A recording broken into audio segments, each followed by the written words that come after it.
What's up, boys? It's Feeds again, back with another video.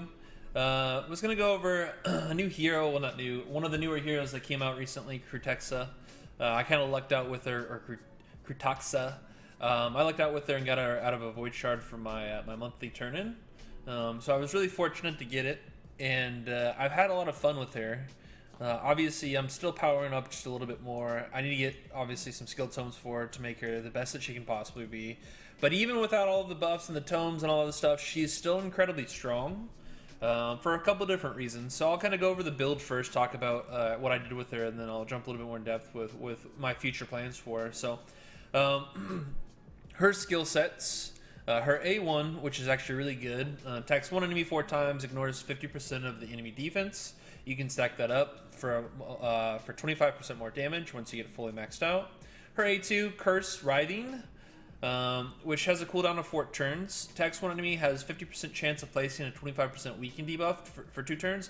Has a 50% chance of removing 2 random buffs from the target. Grants an extra turn. The reason why this is so strong is because it allows you a lot of opportunities to fight against different things like the clan boss, fight against Magic Keep, arenas. She's exceptionally strong when it comes to this. It's very good for making a very single target kill. And then, of course, with the ability to get another turn, it allows you to go into the A1, which if you have Giant Slayer, that's four opportunities for it to proc, plus the 50% defense ignore that she has.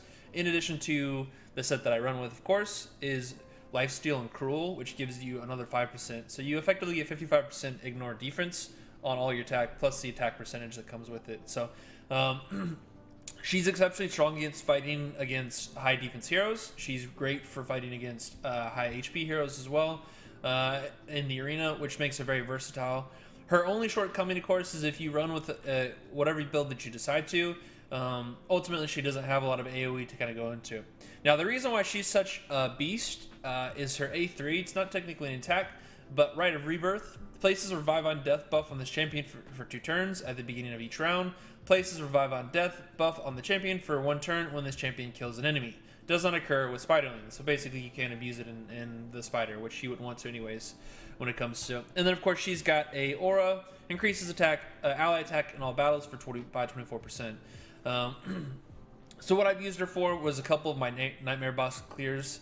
Obviously being a little underskilled for her tomes and not having fully maxed out artifacts. You can see with this build, this lifesteal build that I decided to go with, she's got 45,000 HP, 3,400 attack, which still is incredibly high for the set I gone with, 1,500 defense. Her speed, her base speed's a little bit higher than some of the other options out there, but still not the highest it could be. Her speed is 122, and the reason why I didn't want to get her speed any higher is because I run her with a counterattack build with Valkyrie. Which means I don't want to outpace my ability to counterattack on the clan boss or in general. So you typically want to make sure that if you do that, Valkyrie goes first before this anyways.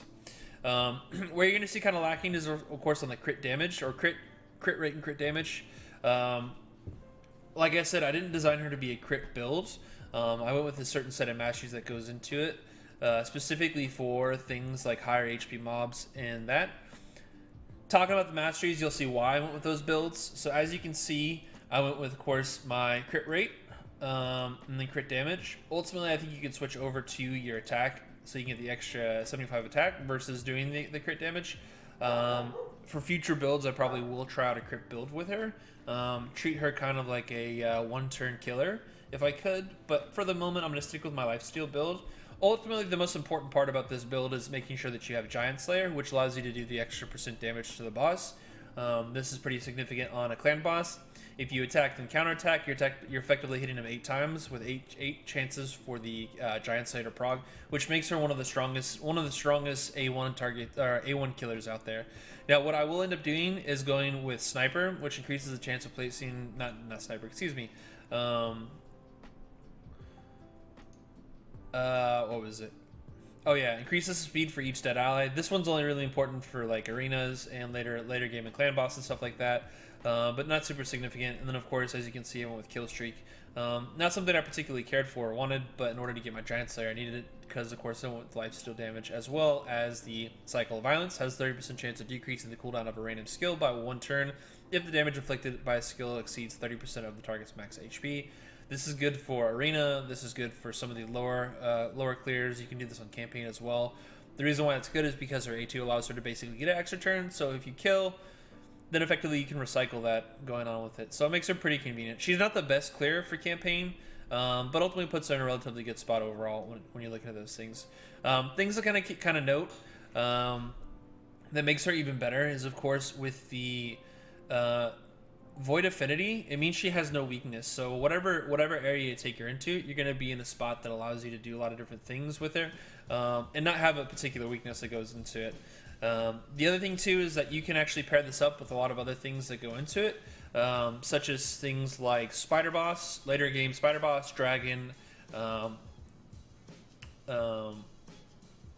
Ice Golem, so on and so forth. Even for Fire Knight, she's exceptionally good just because the 4-hit strike makes her really good.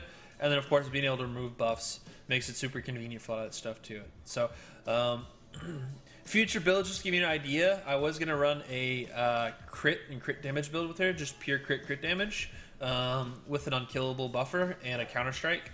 So it'll probably be someone like this guy right here, a Maneater, with like a Valkyrie or something like that. And the reason why is because effectively, if you can make her do the amount of damage you can do, you can effectively have her swing for 200, 300 damage on clan boss, 300,000 damage on clan boss, and of course, if you decide to do it in arenas and stuff like that, she'll be very lethal. But she'll become kind of a glass cannon at that point. So I'll just show you real quickly, kind of demonstrate her abilities on clan boss, and we'll just do brutal. Just to show you.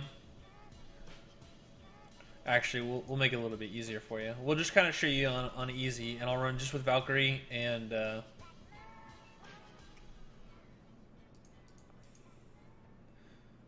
we'll run Apothecary too. Actually, no. And we'll just do this just to show you. This will just be kind of a quick little debut. Obviously, you can do higher clan bosses to show you, but for this instance, just to kind of show what she can do. This gives you an idea. So, of course, Valkyrie does the counterattack. She'll attack, of course, a Giant Slayer procs, and she ignores all the defense.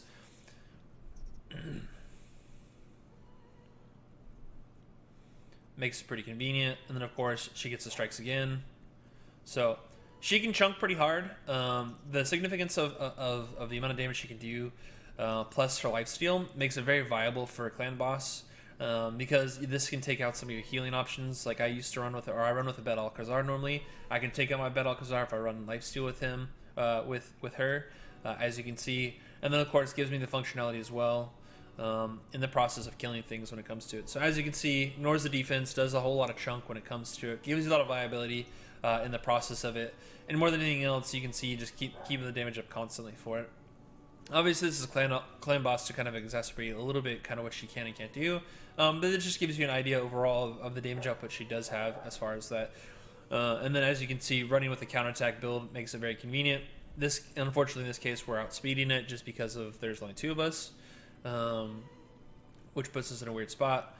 But overall, you can run with it. Another option too is you can run Cursed with this build. If you don't have a Nethril, this is what I call a low budget Nethril build. You could run Cursed and then get your 2.5% poison on there. So if you do happen to get lucky and get this champion, you can actually turn her into kind of a damage over time running with Giant Slayer. Puts you in a really viable spot as well when it comes to those things. So you have a lot of flexibility. At first, I thought it was going to be kind of tough to fit her into builds.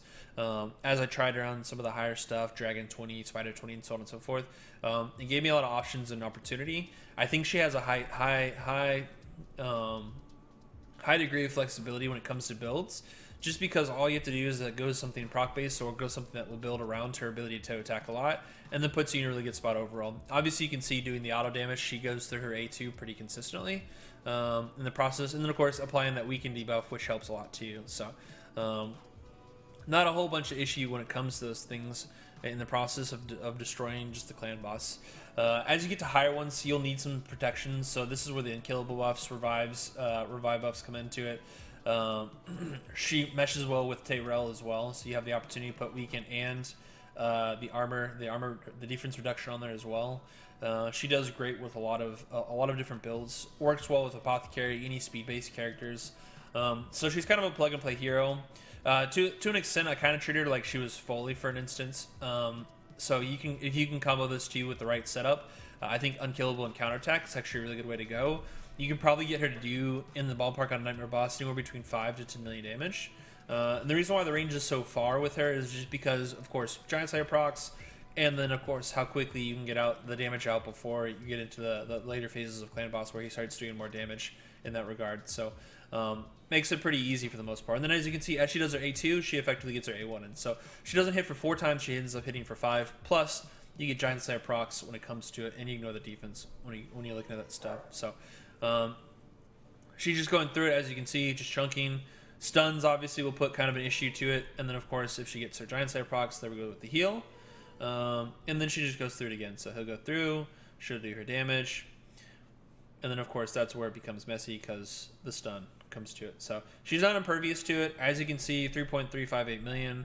That was without any assistance, really, just a little bit of counterattack. She was outpacing her counterattack and gives you a pretty good idea. 4 million damage, basically, on just kind of on a clan boss to demonstrate it. So she's got a lot of playability. As I get more and more of my characters up to rank 6 and higher, I'm going to try and gear her up different ways. If I end up finding a better build for her, I'll release a different video. But as it sits, I'm pretty happy and pretty satisfied with the way that she works right now. So if you guys happen to get lucky on your next Void Shard and you pull her, try out some builds. Let me know what you guys think. Try out different ideas and see what's going on there. If you guys have any questions, comments, concerns, go ahead and leave them in the comments section below or hit me up on Discord on Reddit. If you guys like the video enough to follow, go ahead and hit the subscribe button above. And aside from that, you guys stay summoning. Run! It's gonna be a left click. It's gonna be a left click. Woo!